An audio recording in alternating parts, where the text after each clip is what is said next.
नमस्कार विद्यार्थियों। आज जिस बीमारी के बारे में हम चर्चा करने जा रहे हैं उसके बारे में आपने कई बार सुना होगा, आपने कई बार किसी को इस बीमारी से गुजरते हुए भी देखा होगा और उस बीमारी का नाम है मलेरिया। मलेरिया जो बीमारी है एक सामान्य बीमारी के रूप में आजकल जानी जाती है और मलेरिया जो बीमारी है यह मच्छर के काटने से, मादा एनाफिलिस जो मच्छर होता है उसके काटने से फैलती है।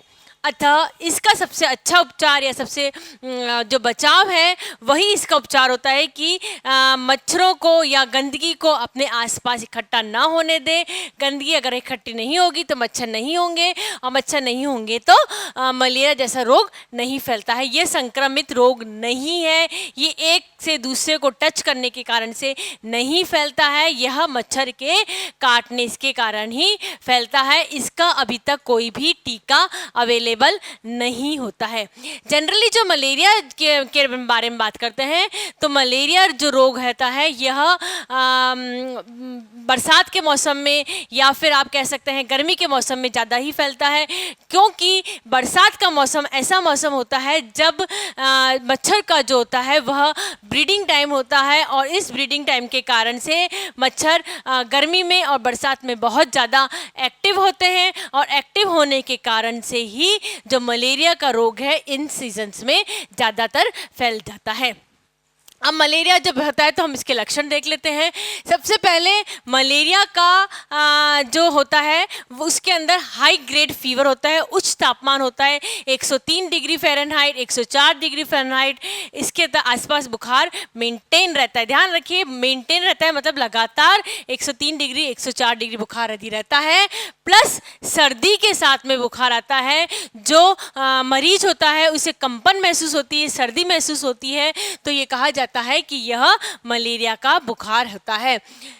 मलेरिया का बुखार या किसी भी तरह का बुखार होता है तो उसके अंदर शरीर के अंदर मांसपेशियों में काफ़ी दर्द महसूस होता है, हाथ पाँव में जकड़न सी महसूस हो जाती है, हाथ पाँव की जो मसल्स होती हैं वो कमज़ोर होती हैं, उसके अंदर काफ़ी दर्द महसूस होने लग जाता है। मलेरिया का एक बहुत ही प्रामाणिक लक्षण ये होता है कि मलेरिया के अंदर जो बुखार आता है उसमें सर्दी के साथ में बुखार आता है, चाहे कितनी भी तेज़ गर्मी क्यों ना हो, परंतु उस समय जो मरीज होता है उसमें कंपन महसूस होने लग जाता है। वह तीव्र गर्मी के अंदर भी रजाई की डिमांड करने लग जाता है, यानी तेज सर्दी के साथ में तेज बुखार आना मलेरिया का लक्षण होता है। मलेरिया के अंदर कभी भी लो ग्रेड फीवर मतलब 100 डिग्री से नीचे का जो फीवर होता है वह फीवर नहीं आता है। इसके अंदर जो फीवर आता है वह उच्च तापमान का आता है। बुखार कम होने पे, बुखार की ऑब्वियसली दवाएं दी जाएगी। बुखार कम होने पे, बुखार की जब गोलियां से बुखार उतर जाता है तब जो मरीज होता है उसे बहुत तेज पसीना आने लग जाता है। बहुत हाई टेम्परेचर है, हाई टेम्परेचर के बाद में हमने दवाई दी मरीज को, दवाई देने के पश्चात में बुखार उतर गया। बुखार उतरने के साथ साथ मरीज को बहुत ज़्यादा पसीना भी आने लगता है। मरीज जो होता है उसे खाने के प्रति अरुचि हो जाती है, वह किसी भी तरह का खाना खाने में इंटरेस्टेड नहीं रहता है, जिससे क्या होता है शरीर के अंदर पुनः कमजोरी आ जाती है। कमजोरी आने से पुनः दर्द महसूस होने लग जाता है। परंतु इसका एक लक्षण भी होता है कि मरीज को किसी भी तरह का खाने के प्रति अरुचि उत्पन्न होने लग जाती है। अब चूंकि खाने में अरुचि उत्पन्न हो रही है, ठीक है, जितना पोषण जाना चाहिए, नॉर्मल पोषण जाना चाहिए वो तो जा नहीं रहा, और बुखार आ रहा है, बुखार में थोड़ा सा हाई पोषण देना चाहिए, वह पोषण बिल्कुल ही नहीं दिया जा रहा। जब नॉर्मली पोषण नहीं दिया जा रहा, थोड़ा सा ज़्यादा पोषण देना चाहिए, वो पोषण भी नहीं दिया जा रहा है, तो क्या होता है कि शारीरिक कमजोरी आ गई। शारीरिक कमजोरी आने के कारण से जो व्यक्ति का जो स्वभाव होता है, मरीज का जो स्वभाव होता है, उसके अंदर थोड़ा बहुत चिड़चिड़ापन होने लग जाता है और शरीर आंतरिक रूप से कमज़ोर महसूस होने लग जाता है।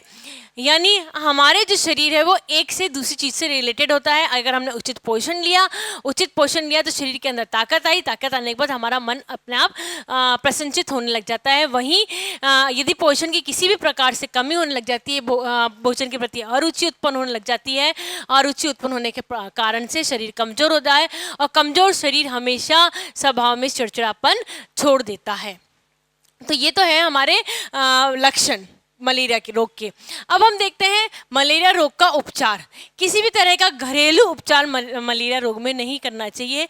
मलेरिया जो रोग होता है वह ब्लड टेस्ट के द्वारा आसानी से डिटेक्ट कर दिया जाता है। पैथोलॉजिस्ट जो बहुत अच्छा होता है वो मलेरिया का को ब्लड टेस्ट के द्वारा आसानी से पकड़ सकता है। तो मलेरिया रोग किसके द्वारा पकड़ा जाता है? ब्लड टेस्ट के द्वारा आसानी से पकड़ा जा सकता है। इसके उपचार के लिए किसी भी तरह का घरेलू उपचार ना करके, क्योंकि बहुत हाई ग्रेड फीवर आता है, हाई ग्रेड फीवर दिमाग में भी जा सकता है, दिमागी फीवर में भी कन्वर्ट हो सकता है, मलेरिया प्लस दिमागी फीवर में भी कन्वर्ट हो सकता है बीमारी को। इसलिए किसी भी तरह का घरेलू उपचार ना करके डॉक्टर की सलाह लें। डॉक्टर जो दवाई दे हमें वही दवाई आवश्यक रूप से लेनी चाहिए। कई बार ये देखा जाता है कि डॉक्टर से मरीज जाके दवाई लेता है, बुखार क्योंकि इम्यूनिटी अच्छी होती है तो बुखार 1 या 2 दिन में उतर जाता है। फिर भी डॉक्टर के द्वारा दिया गया इलाज को 2 दिन, 5 दिन, 7 दिन जितना डॉक्टर ने लिखा है उतना डॉक्टर का दिया गया पूरा जो टेस्ट जो इलाज होता है मलेरिया का, जितने दिन का इलाज डॉक्टर के द्वारा लिखा गया होता है वह पूरा इलाज ले लेना चाहिए। इलाज इसलिए भी लेना चाहिए क्योंकि क्या होता है कि हमने देखा कि डॉक्टर जनरली जो इसकी जो दवाइयाँ होती हैं मलेरिया की वो थोड़ी सी हाई डोज होती हैं। हमें लगता है कि हम एज ए मरीज हम ये सोचते हैं कि दवाई जो हम लेंगे वो हमारे शरीर के ऊपर किसी तरीके का नुकसान पहुंचा देगी, ठीक है। परंतु ये दवाइयाँ होती हैं, अगर हमने आधी दवाइयाँ ली तो हमारे शरीर के अंदर उसकी एंटीबॉडीज़ डेवलप हो जाती हैं और मलेरिया जो रोग होता है वो लंबे समय तक हमारे शरीर के अंदर रह सकता है। इसलिए डॉक्टर के द्वारा दिया गया जो इलाज होता है वह पूरा इलाज टाइम टू टाइम ले लेना बहुत ज़रूरी होता है। डॉक्टर का इलाज हमने ले लिया, फिर भी यदि बुखार ना उतरे उस स्थिति में मरीज को अस्पताल में ले जाना चाहिए, अस्पताल में भर्ती करा देना चाहिए डॉक्टर की सलाह के अनुसार। उसमें किसी भी तरह के घबराने की या परेशानी होने की आवश्यकता नहीं होती है। जो इलाज होता है, जो अस्पताल हमारे लिए बने हैं वो हमें ठीक करने के लिए बने हैं, हमें किसी भी तरह की उसमें जाने में घबराहट नहीं होनी चाहिए। मलेरिया ठीक होने में समय लगता है, अतः हमें धैर्यपूर्वक कार्य करना चाहिए। जनरली होता यह है कि जब मलेरिया का जो फीवर आता है, किसी भी तरह की या अन्य किसी भी तरह की बीमारी जब आती है तो हम मानसिक रूप से कमज़ोर हो जाते हैं। नो डाउट शारीरिक रूप से तो हम कमज़ोर होते ही हैं, परंतु हम मानसिक रूप से भी थोड़ा बहुत कमज़ोर होते जाते हैं। चूँकि हम मानसिक रूप से भी कमज़ोर होते हैं तो हमारी जो बीमारी होती है वह हमारा साथ नहीं देती है, हमारा शरीर साथ नहीं देने लग जाता है। मानसिक रूप से हम फिजिकली बिल्कुल ठीक होते हैं, पर हम साइकोलॉजिकल हम बीमार ही रहते हैं कि हाँ हमारे, अगर हम सोचते रहते हैं कि हाँ हमें बुखार आ रहा है या हमारे शरीर में ऐंठन हो रही है या हमारे को कमजोरी आ रही है तो वो हमें रह जाती है। इसलिए मलेरिया का जो रोग होता है उसको ठीक होने में वह समय लेता है। 5 दिन, 7 दिन, 10 दिन का अलग अलग बॉडी के हिसाब से समय लगता है। अतः हमें धैर्यपूर्वक कार्य करना चाहिए। जो डॉक्टर ने सलाह दी है, जो डॉक्टर ने दवाइयाँ दी हैं, हमें वह दवाइयाँ अवश्य लेनी चाहिए। यह ध्यान रखना चाहिए कि जो मलेरिया की दवाइयाँ होती हैं वो थोड़ी सी हाई होती हैं, है ना।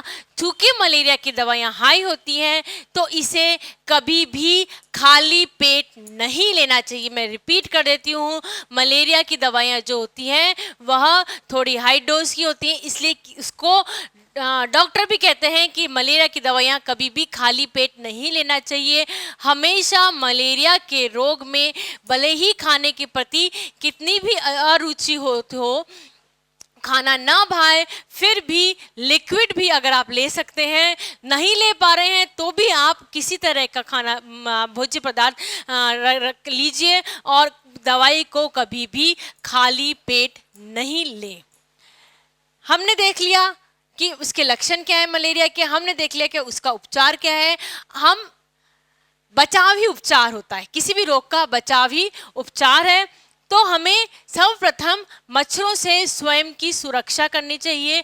मच्छर से स्वयं की सुरक्षा का सबसे बड़ा पॉइंट ये होता है कि हमें स्वच्छता का अवश्य ध्यान रखने चाहिए। हमें कहीं पर भी गंदगी नहीं रखनी चाहिए। मच्छर जो होते हैं वह गंदगी में ही पलते हैं। उनका जो ब्रीडिंग पीरियड आता है उसके लिए उन्हें गंदगी चाहिए होती है। इसलिए हमें घर के अंदर एवं घर के आसपास स्वच्छता का मेंटेन रखना चाहिए। क्योंकि हमने अभी आपको बताया था कि जो मलेरिया का जो मच्छर होता है या जो मच्छर का ब्रीडिंग सीजन होता है वह होता है बरसात का सीजन और इसी समय और गर्मियों का सीजन। और इसी समय हम कट स्लीव्स के कपड़े और क्योंकि हमें गर्मी बहुत लगती है तो हमारे कपड़ों की जो संख्या होती है वह कम होती जाती है। इस हेतु हमें ये ध्यान रखना चाहिए मच्छरों से बचाव के लिए हमें पूरी बाह के तन ढके हुए कपड़े पहनने चाहिए जिससे मच्छर हमारे शरीर को किसी भी तरह का नुकसान ना पहुंचाए। विभिन्न तरह की मार्केट में क्रीम्स आती हैं, मच्छर मारने की दवाएं आती हैं, उनका हमें समय समय पर उपयोग कर लेना चाहिए। साथ ही घर के आसपास किसी भी तरह का जल का जो भराव होता है या जल पानी कहीं जमा होता है उसे तुरंत रोक देना चाहिए। कूलर में समय समय पर सफाई कर देनी चाहिए क्योंकि गर्मी का मौसम होता है, बरसात का मौसम होता है, कूलर अवश्य चलते हैं तो कूलर के अंदर उनको बहुत अच्छी स्पेस मिल जाती है रहने के लिए, तो वह हमें अवॉइड कर देना चाहिए। कूलर को समय समय पर साफ कर देना चाहिए। कहीं आसपास पानी का जमाव हो रहा होता है तो उस पानी के जमाव को हटा देना चाहिए। इन छोटे छोटे कारण से स्वच्छता का जो ध्यान रख सकते हैं तो स्वच्छता का ध्यान रखने के कारण हम मलेरिया का जो मच्छर होता है उन्हें पनपने से रोक सकते हैं। और निश्चित रूप से यदि मलेरिया का मच्छर नहीं पनपेगा तो हमें मलेरिया का रोग नहीं होगा। बचाव ही एक उपाय होता है।